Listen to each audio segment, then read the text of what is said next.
Teleamazonas presenta 24 horas con Milton Pérez y Diana León. El gobierno hizo una consulta a la Procuraduría General del Estado sobre si el presidente debe o no pedir licencia en su cargo para hacer campaña en 2025. El argumento es que su candidatura no sería una reelección. El gobierno busca los caminos para evitar a toda costa que el presidente Daniel Noboa deba encargar a la vicepresidenta Verónica Abad su cargo durante la campaña electoral en el 2025. La secretaria jurídica Michelle Mancheno anunció este viernes que para encontrar una salida legal y jurídica elevarán una consulta a la Procuraduría. Porque es quien tiene la competencia para hacerlo, pero como mencioné, el presidente Daniel Noboa cumplió un tiempo faltante de un expresidente. Entonces no es que él tuvo todo el periodo completo, sino fue, como mencioné, el faltante. Dice que será la Procuraduría la que determine cómo proceder. Explica que el argumento que sostiene esta consulta es que la participación de Noboa en el 2025 no se trataría de una reelección. Nosotros dependemos de qué se van a pronunciar y si es que nos mencionan que se encarga un ministro, se envía una terna a la Asamblea, son varias opciones que están sobre la mesa de análisis. Pero en ningún caso la vicepresidenta. Depende. Argumento que no sustentaría dicha pretensión, dice el politólogo Arturo Moscoso. Si un presidente está en funciones y quiere volver al mismo cargo, es una reelección, esté o no terminando el periodo presidencial anterior, ¿no? O sea, si un animal tiene patas palmípedas y dice cuacuá, es un pato, ¿no? Si parece pato, es un pato. Entonces, no sé por qué le dan tantas vueltas al tema. El constitucionalista Emilio Suárez recuerda que la norma es clara y que si Noboa busca ser candidato, el Código de la Democracia no le permite hacer campaña si ostenta un cargo público y peor, aún estando en funciones. Dice que el presidente incluso podría incurrir en una infracción electoral. El Código de la Democracia establece con claridad esta regla de la licencia para efectos de que todos los candidatos concursen o participen en igualdad de condiciones. La Secretaría Jurídica no dio fecha en la que enviarán la consulta a la Procuraduría. El directorio del Fondo Monetario Internacional aprobó el desembolso de $4.000 millones a Ecuador. Este nuevo acuerdo SAF tendrá una duración de 48 meses y con ello se pretende mejorar las finanzas del país. Los primeros $1.000 millones estarían a punto de ser desembolsados. Y es que en las últimas horas el Fondo Monetario Internacional dio a conocer que se aprobó el nuevo acuerdo de $4.000 millones con Ecuador. Textualmente en este comunicado, el fondo da a conocer que la aprobación de este convenio bajo el servicio ampliado tiene como objetivo apoyar las políticas de Ecuador para así estabilizar la economía, salvaguardar la dolarización y sentar las bases para un crecimiento sostenible e inclusivo. A la par, desde el Ministerio de Economía se informó que este acuerdo SAF tiene una duración de 48 meses y representará un apoyo financiero de $4.000 millones, de los cuales el país recibirá $1.000 millones de forma inmediata. Según lo anunciado por Juan Carlos Vega, ministro de Economía, este nuevo crédito servirá para respaldar el programa económico del Ecuador, que fue diseñado desde el inicio del gobierno del presidente Daniel Noboa. Al día de hoy estamos básicamente al día con todos los niveles de gobierno y hemos avanzado mucho en el pago de proveedores privados. Osvaldo Landázuri es analista económico. Y si bien esta aprobación se puede calificar como una buena noticia, afirma, lo más probable es que este dinero sirva para sobrellevar los pagos de vencimiento de créditos entregados al Ecuador.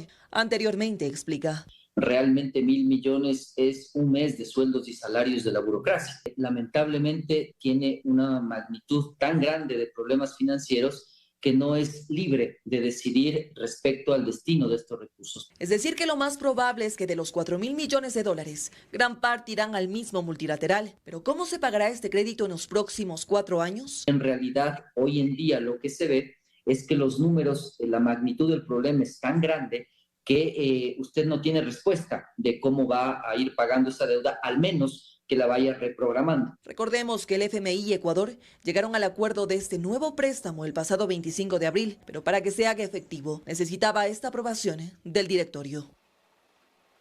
Tras el anuncio del gobierno de establecer un mecanismo de compensación para liberar el precio de las gasolinas, expertos analizan el cómo y a quiénes debería estar dirigido. La eliminación del subsidio aplicará solo para la Extra y Ecopaís. El diésel quedará fuera, como se anunció. Que no será una focalización de subsidios, sino un sistema de compensación tras el aumento de precios, es el anuncio que hizo el ministro de Energía, Roberto Luque, y que en principio se aplicaría a taxis, camionetas y motores fuera de borda. Ante ello, expertos en materia económica aseguran que la decisión es la más acertada, pero creen que la lista de beneficiarios debe reconsiderarse. Al incluir a los taxistas, se está incluyendo a quien no lo requiere. En el caso del taxismo, lo que hay que permitir es que la tarifa la fije el mercado, que sea en función de la oferta y la demanda. La eliminación de subsidios se aplicará exclusivamente para las gasolinas Extra y Ecopaís, mientras que el diésel mantendrá su precio según lo anunciado por el presidente. Lo que realmente cuesta cada galón de Extra es $3.05 y de Ecopaís $3.26, pero en el mercado internacional sobrepasa los $5. Ambos aspectos deberán considerarse, dicen, para establecer un nuevo valor. Esto significa poner un precio variable en función del costo de producción, el costo de importación, lo cual significará fluctuación. También va a complejizar la entrega de la compensación. Según el Ministerio de Economía, la eliminación de los subsidios le permitiría al país obtener más de $550 millones al año, recursos que los expertos consideran deberían destinarse para cubrir necesidades urgentes. Más del 50% del subsidio a los combustibles va al quintil más rico de la población y hemos destinado más de $60.000 millones a subsidiar vehículos, cuando ese dinero debemos haberlo usado para educar a las futuras generaciones, para la salud. Porque deberíamos también tener una compensación, no una compensación económica como tal, sino el empleo, el acceso al crédito. De los 3.200 millones destinados a subsidiar combustibles, el 79% corresponde a diésel y gas. De allí que ambos expertos aseguran que establecer una focalización también a este sector deberá considerarse en un segundo momento.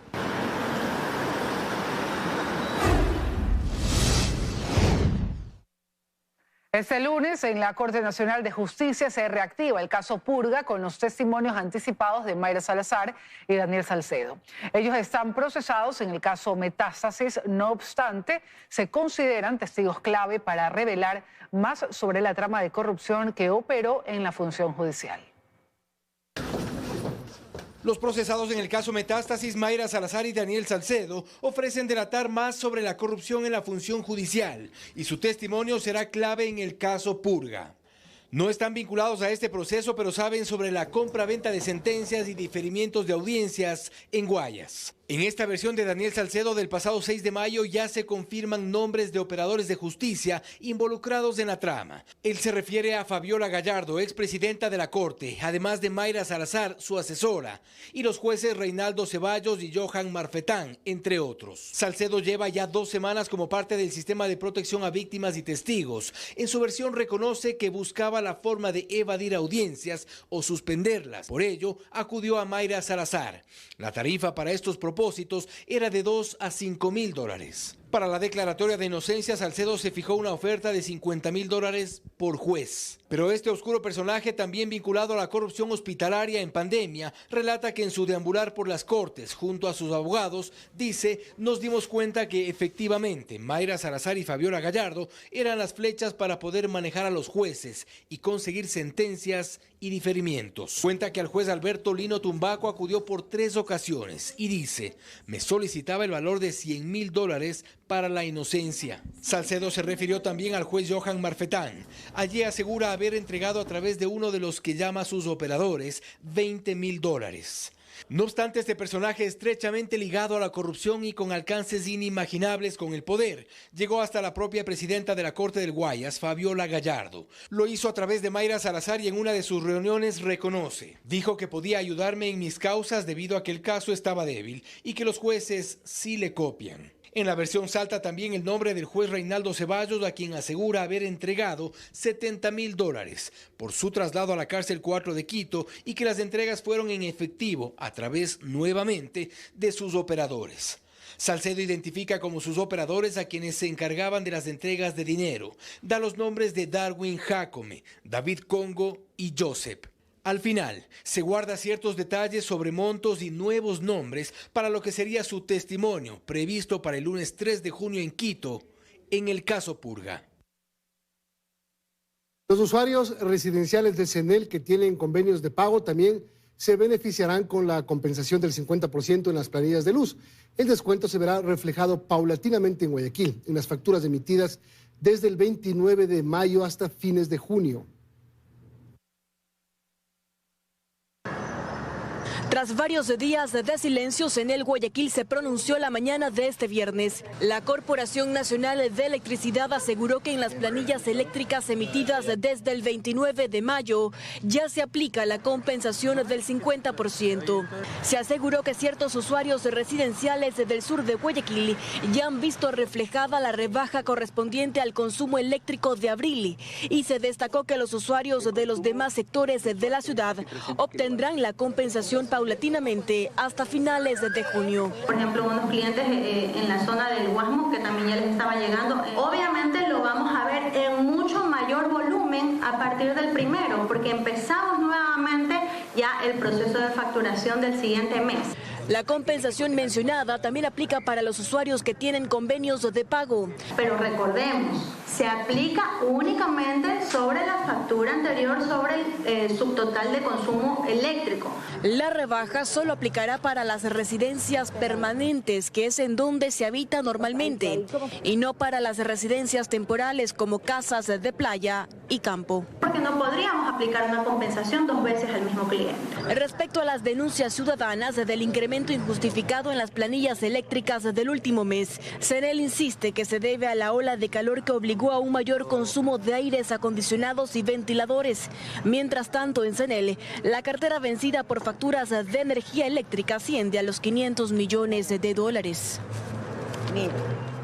Mientras el gobierno nacional trabaja en estrategias para evitar las consecuencias graves en la hidroeléctrica Coca-Cola Sinclair, desde la academia recomiendan, por ejemplo, la construcción de un túnel para movilizar millones de toneladas de sedimentos.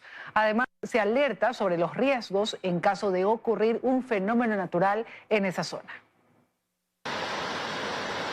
Mientras continúan los riesgos inminentes por la erosión regresiva del río Coca, está previsto que en 2 semanas se adjudique el contrato para proteger a la mayor hidroeléctrica del país, Coca-Cola Sinclair, ubicada en la Amazonía ecuatoriana. Ya no es una opción desde nuestro lado el tema de declarar un concurso desierto, más bien vamos a tratar de rescatar el proceso que se lanzó a finales del año pasado, adjudicar a un contratista que pueda ejecutar rápidamente esa obra. ¿Pero qué es la erosión regresiva de la que tanto tiempo se ha hablado en este punto?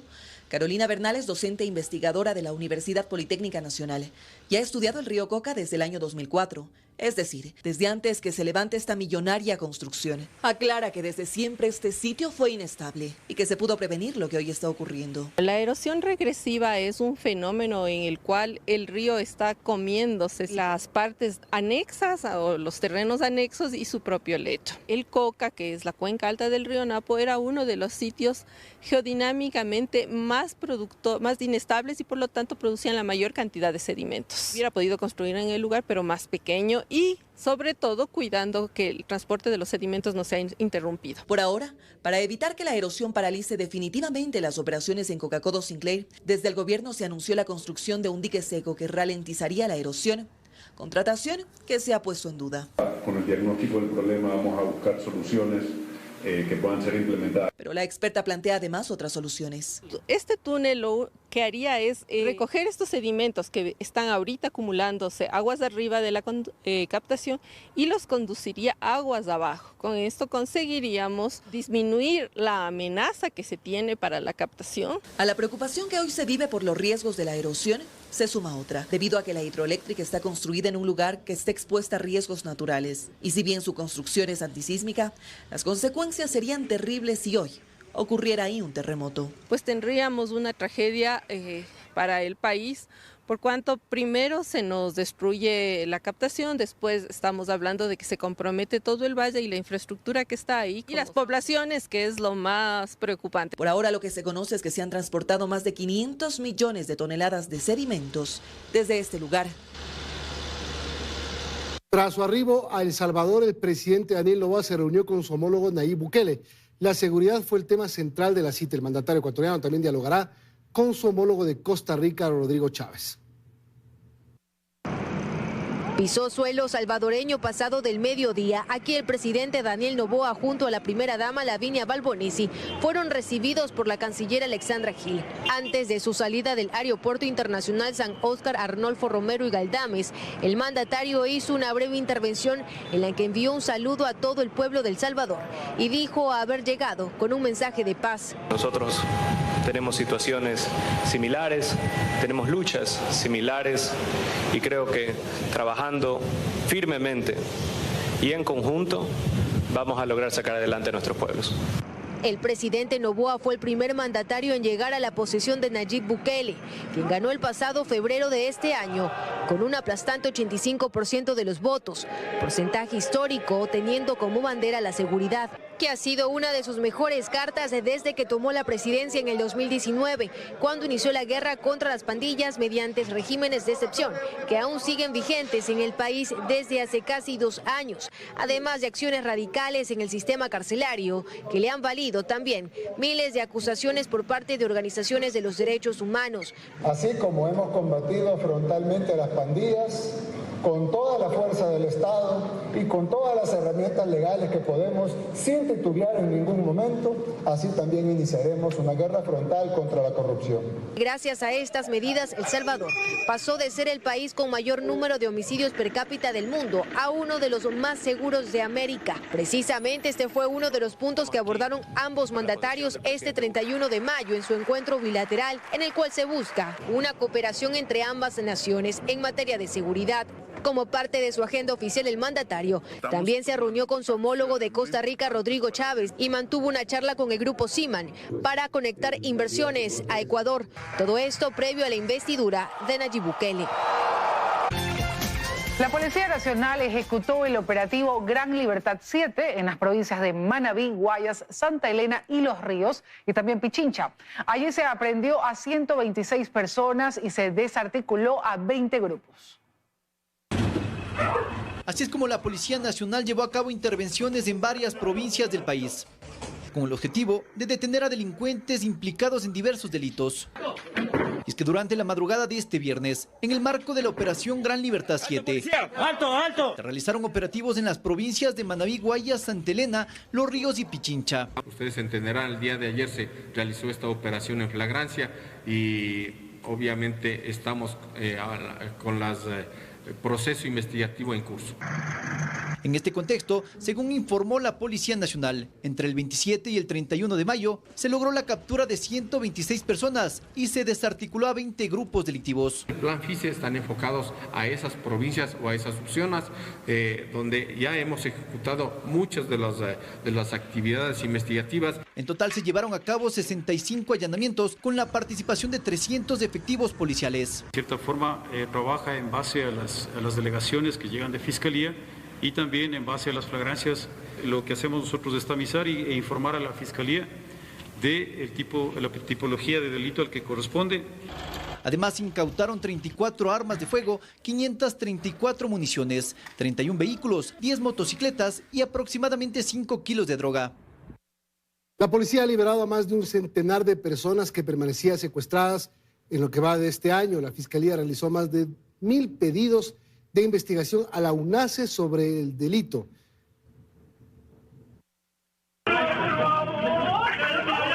En cuestión de segundos llegan en grupo, toman por la fuerza a sus víctimas y se las llevan en vehículos con rumbo desconocido. Con suerte, algunos de estos hechos logran ser captados por temerosos conductores y peatones, que no pueden hacer nada más que grabar, pues no queda tiempo siquiera para pedir ayuda. Solo este jueves se reportaron 3 casos. En Durán, sujetos secuestraron al conductor de este vehículo mientras circulaba por el kilómetro 4,5 de la vía Durán-Tambo. Más temprano, en el sector de Lomas de Urdez, al norte de Guayaquil, otro grupo de delincuentes toma por la fuerza al conductor de este vehículo azul que quedó abandonado en la escena. Horas antes, en la intersección de las calles Portete y Guerrero Valenzuela, el propietario de un almacén de venta de muebles fue sorprendido por delincuentes que, con fusiles, se lo llevaron en un vehículo con vidrios polarizados. La policía aterriza cifras. El jefe de la unidad antisecuestro y extorsión asegura que de Fiscalía ha recibido 1047 delegaciones, es decir, pedidos de investigación por casos de secuestro. 565 casos han sido cerrados a la fecha mientras que 482 aún están siendo investigados. Se encuentran con líneas investigativas y en este momento UNACE se encuentra investigando a nivel nacional. La UNACE revela que en lo que va de 2024 se ha liberado a 101 personas que permanecían secuestradas. En esta lista el caso de un ciudadano rescatado en la isla Trinitaria, en Guayaquil, y el de los 6 integrantes de una familia que fueron liberados en Mindo tras permanecer un mes entero secuestrados en una hostería. Por ellos pedían $500,000. En ambos casos hay detenidos y evidencia levantada. Tranquilo, tranquilo mi amigo, tranquilo. Desde la policía se asegura que el número de casos no es muy distinto al reportado en 2023, por lo que prefieren por ahora hablar de una contención. Reconocen que el 47% de los casos que han sido delegados por Fiscalía se trata de secuestros extorsivos, libertad a cambio de cuantiosas y a veces impagables sumas de dinero. Un funcionario de la Fiscalía de Santa Elena fue asesinado al estilo sicariato en el barrio Enrique Candel, en medio del estado de excepción que rige en la provincia. Se trata del abogado Andrés Matías Orozco, de 38 años. Según información preliminar, el funcionario estaba con un grupo de amigos en los exteriores del domicilio de uno de ellos cuando lo atacaron. La policía realizó el levantamiento del cadáver e inició las investigaciones. 5 personas heridas y al menos 4 viviendas con daños fue el saldo de una explosión en el sector de Monte Sinaí, en Guayaquil. La ayuda de las entidades a las víctimas llegó 5 horas después de la emergencia. Así, con paredes destruidas, pilares al punto del colapso y más del 50% de la losa superior fragmentada en escombros. Es como quedó esta casa, epicentro de una explosión registrada cerca de las 4 de la madrugada de este viernes. Esto en el sector de Monte Sinaí, noroeste de Guayaquil. Concluimos que se trata de una saturación de atmósfera, por lo que es la concentración del gas doméstico. Junto a la vivienda, una tienda de abarrotes quedó con una pared y una escalera destruida. Frente a esta, una farmacia recibió el impacto de una puerta enrollable del predio donde se originó la explosión y a los alrededores, ventanales rotos. La onda expansiva es lo que provoca justamente este tipo de daños en las estructuras. Producto de esta fuerte explosión, la vivienda de la familia Ortega Rodríguez quedó completamente destruida. Incluso sus 4 hijos están siendo atendidos en una casa de salud por la gravedad de sus heridas. Fue rápido a los cuartos porque los bebés gritaban, porque estaban bajo los escombros ellos. A una de las gemelas le han cogido puntos en la cabeza, las otras están haciendo tomografías porque tienen bolas en la cabeza. Luego de más de 5 horas del siniestro, llegó maquinaria del municipio de Guayaquil para la remoción de escombros y ayuda humanitaria, al igual que personal de la gobernación del Guayas. Y de ahí estamos trabajando con las diferentes instituciones del Estado, llámese CNEL, Ministerio de Educación, MIDUVE, Ministerio de Salud Pública, hacer en coordinación con el municipio de Guayaquil para ver cómo podemos darle habitabilidad, darle vivienda a las personas que se han visto afectadas. El gobernador Vicente Aguat aseguró que las familias afectadas recibirán el seguimiento y la atención de instituciones del Estado hasta que superen esta difícil situación.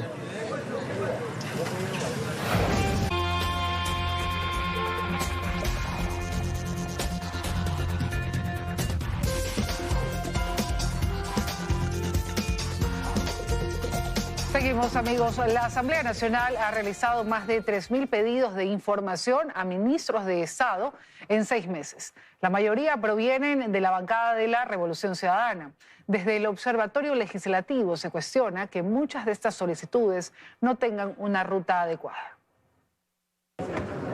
La Constitución establece que dentro de las atribuciones de fiscalización de los asambleístas está el solicitar información a las instituciones públicas para verificar y transparentar que cada estamento y cada cartera de Estado cumpla con las normativas vigentes. No obstante, para Mauricio Alarcón del Observatorio Legislativo, el solicitar comparecencias cada cierto tiempo que responden a curiosidades de algunos asambleístas termina entorpeciendo la gestión pública. Hay que poner cada cosa en su lugar y darnos cuenta que destinar excesivo tiempo a esto puede terminar afectando la gestión pública efectiva en beneficio de la ciudadanía. Y aquí las cifras, pues de los 3.000 pedidos de información realizados, en estos 6 meses de gestión existen 4 instituciones que acumulan más de 300 peticiones y muchos con relación directa con los solicitantes. En el caso del Ministerio de Salud, quien más pedidos ha hecho es Camilo Salinas, de Construye. En el Ministerio de Economía y Finanzas, Victoria de Sintonio, de la Revolución Ciudadana. En el Ministerio de Educación, Ana María Raffo, de la Revolución Ciudadana. Y en el caso del Instituto Ecuatoriano de Seguridad Social, Mónica Salazar, de la Revolución Ciudadana. Pedidos que, a decir de este mismo observatorio, 8 de cada 10 han sido respondidos, pero aquí las incongruencias de estas atribuciones. No necesariamente hay una hoja de ruta trazada al momento de hacerlo, sino que en el camino, conforme van dando las respuestas, se analizan los siguientes pasos. Y esto es lo más preocupante, señala Robert Friend, docente de Derecho de la Universidad Espíritu Santo, cuando se toma facultades para desnaturalizar procesos. En este caso, convertir un mecanismo de control en algo coyuntural y de plataforma electoral. Utilizada de alguna manera pues que privilegie a ciertas personas y no pues a la ciudadanía como tal. A su vez agrega que es lacerante para la institucionalidad del Estado, cuando se desconoce qué se hace con esta información. ¿Cuál es el tratamiento que le dan después de haberla obtenido? ¿Tienen algún eje programático? ¿Tienen algún tipo de proyección de qué es lo que van a hacer? ¿Cuál es el siguiente paso? Tanto Fren como Alarcón afirman que el legislativo tiene que equilibrar sus dos funciones, en las que también se encuentra el proponer proyectos de ley e impulsar reformas al código vigente y así generar una correcta representación, efectiva y balanceada. El Ministerio de Trabajo notificó a la Asamblea un listado de 85 de sus funcionarios que estarían impedidos de ejercer cargo público. En un comunicado legislativo aseguró que ya los puso al tanto y que tienen un plazo de 15 días para subsanar cada caso. En la lista hay asambleístas principales y alternos, así como empleados de los despachos. El aeropuerto Mariscal Sucre de Quito cerrará este sábado 1 de junio de 2 de la mañana a 12 horas del mediodía. Keyport anunció la suspensión de sus operaciones por trabajos de mantenimiento preventivo en su pista principal. Durante el mes de junio se cerrará el aeropuerto por unas horas los días 8, 15, 22 y 29. En julio y septiembre también habrá suspensiones temporales.